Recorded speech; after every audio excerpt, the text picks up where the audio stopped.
আত্মহত্যা করে নিজেকে শেষ করে ফেলল রাই। সম্পূর্ণ জানতে ভিডিওটিতে একটি লাইক করে প্রথম থেকেই দেখতে থাকো। গল্পের শুরুতেই দেখা যায় অনির্বাণ বাড়িতে এসেই রাইকে খুঁজতে থাকে। স্রোত তখন বলে, কেন? আমার দিদিকে এখন কিসের জন্য লাগবে? আমার দিদিকে যখন অপমান করে চরিত্রে দাগ ছিটিয়ে বাড়ি থেকে বার করে দিয়েছিলে তখন কোথায় ছিল তোমার এই মনুষ্যত্ববোধ? অনির্বাণ বলে, আমি বুঝতে পেরেছি রায়ের কোনো দোষ নেই, যা দোষ করেছি আমি করেছি।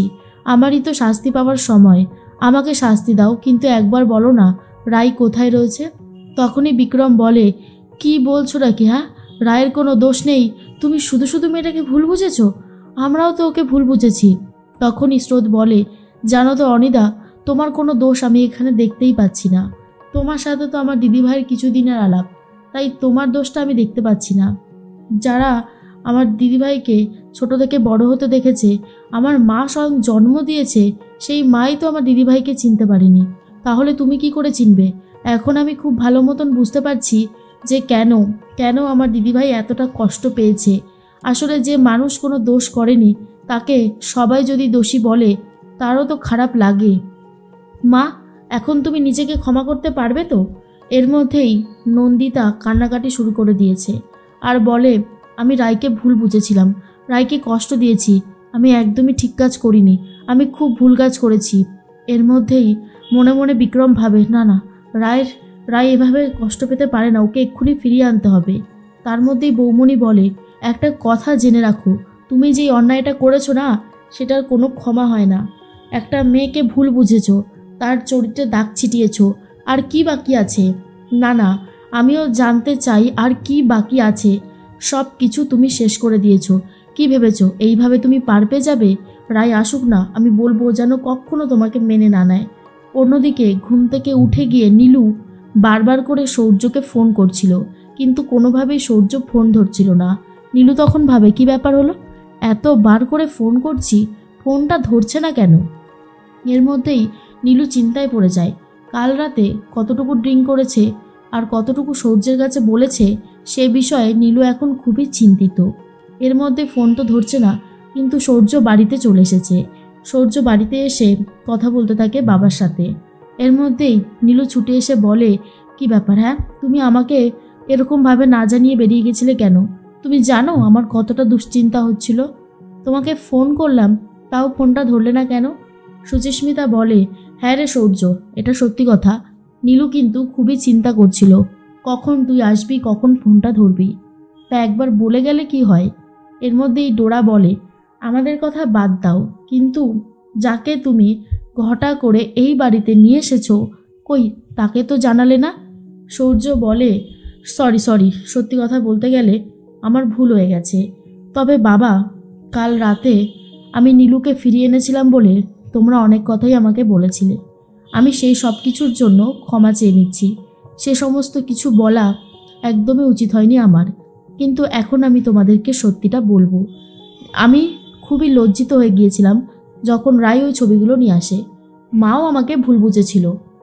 তখনই সুচিস্মিতা বলে, পুরনো কথাগুলোকে আবার কেন টানছিস? সূর্য বলে, টানছি মা, রায় আর আমাকে নিয়ে যেই কুৎসাটা রটিয়েছিল সেই কুৎসাটা তো ঢাকতে হবে, তাই না? সেই জন্যই তো বলছি। এই যে সব কিছু করেছে কে জানো? মাস্টার মাইন্ড হলো আমাদের নীলাঞ্জনা। আর এটা শোনার পরে সুচিস্মিতা, ডোরা সবাই চমকে যায়। ডোরা তখন বলে, আবারও একটা অশান্তি করেছে।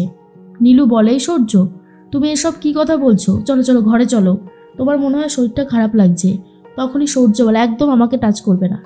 আমি সবাইকে সত্যি কথাটা জানাতে চাই, তুমি যা অন্যায় করেছো তার কোনো ক্ষমা হয় না।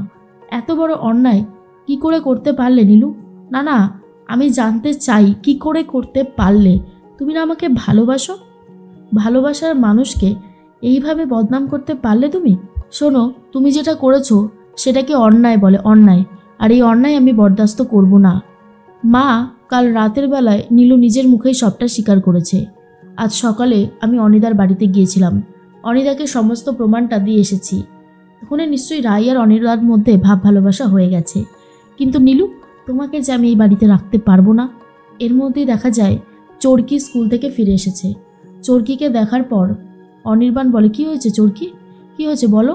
চরকি তখন কিছু বলার মতন অবস্থাতেই নেই। বলছে মিষ্টি বৌমনি, আর বলে মা মনে হচ্ছে একটা সর্বনাশ হয়ে গেছে।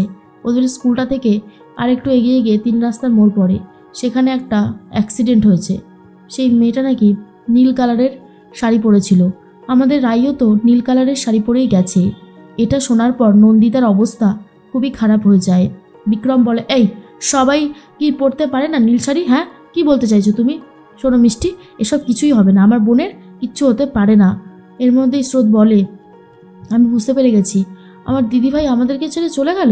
এটা হতে পারে না, এটা কোনোভাবেই হতে পারে না।